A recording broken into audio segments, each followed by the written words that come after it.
Buku ini ditulis oleh Ray Dalio dan ini telah menjadi bestseller yang banyak diperbincangkan di kalangan dunia usaha, kalangan pebisnis, dan orang-orang yang memperhatikan tentang teori aplikasi pengembangan diri. Tapi terlepas dari kritik itu semua, banyak orang menemukan nilai besar dalam pemikiran Dalio ini. Prinsip-prinsipnya dirasa telah membantu banyak orang, banyak organisasi untuk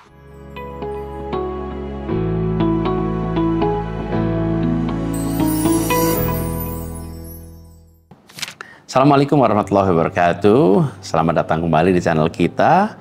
Hari ini saya akan bahas sebuah buku yang menarik, inspiratif, yaitu Principles.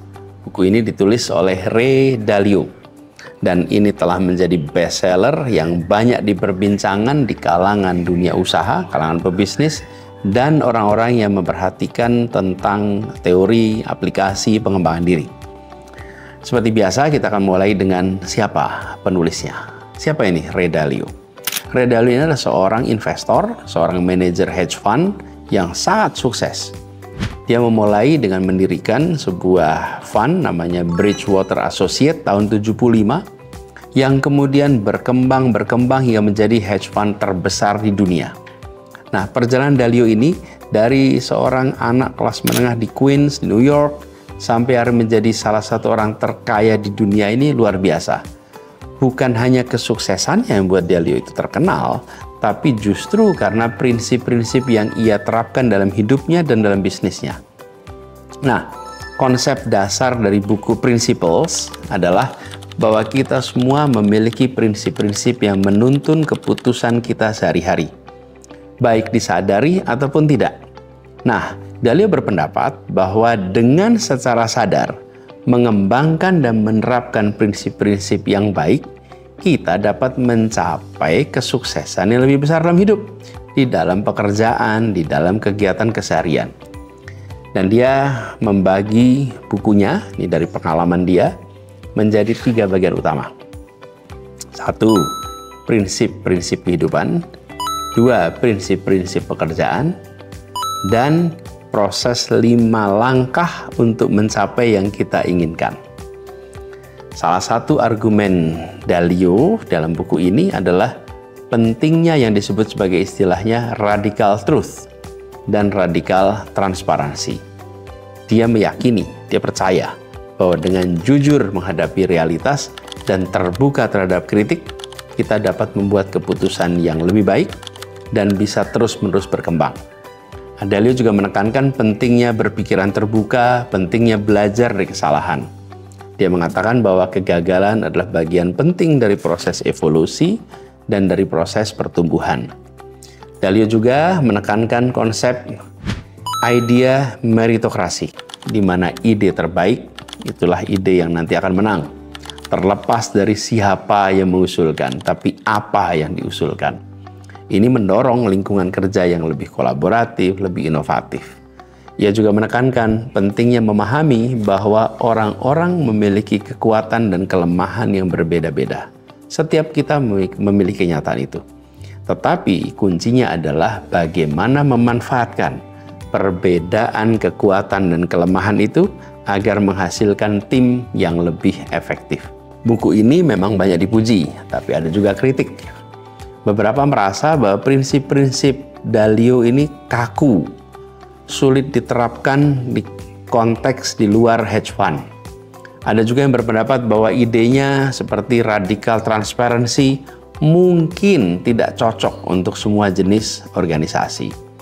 Tapi terlepas dari kritik itu semua, banyak orang menemukan nilai besar dalam pemikiran Dalio ini.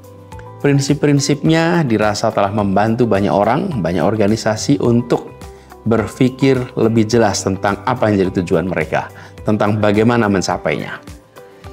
Nah, jadi untuk kebutuhan kita saat ini, mari kita sama-sama bahas 3 tips praktis yang bisa diterapkan dari buku ini. Pertama, mari kita mulai dengan menulis prinsip-prinsip kita sendiri.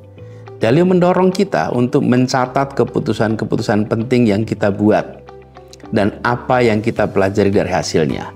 Dengan melakukan ini secara konsisten, kita akan mulai melihat pola-pola dan mulai dapat mengembangkan prinsip-prinsip yang bekerja baik untuk kita. Ini bukan proses yang cepat, tapi dengan waktu kita akan memiliki panduan yang sangat personal, panduan yang efektif untuk mengambil keputusan. Kedua, kita bisa praktekkan radical open-mindedness. Ini berarti kita harus aktif mencari perspektif yang berbeda dari kita, terutama dari orang-orang yang kita hormati.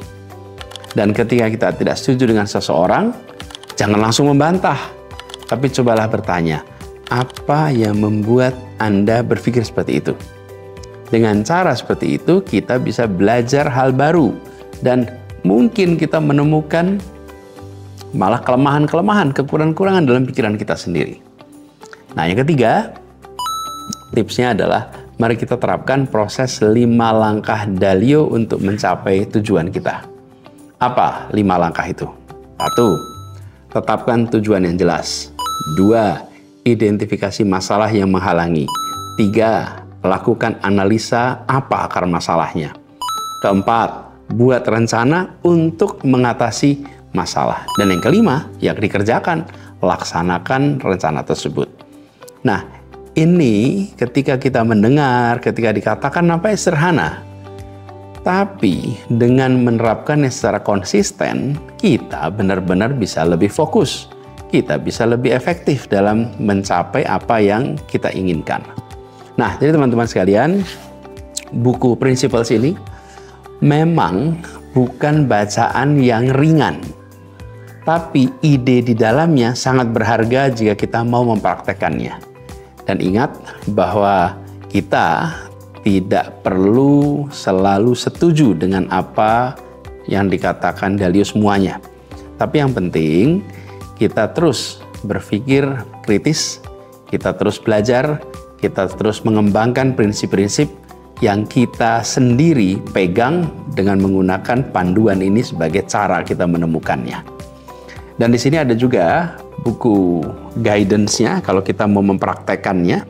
Di sini ada semacam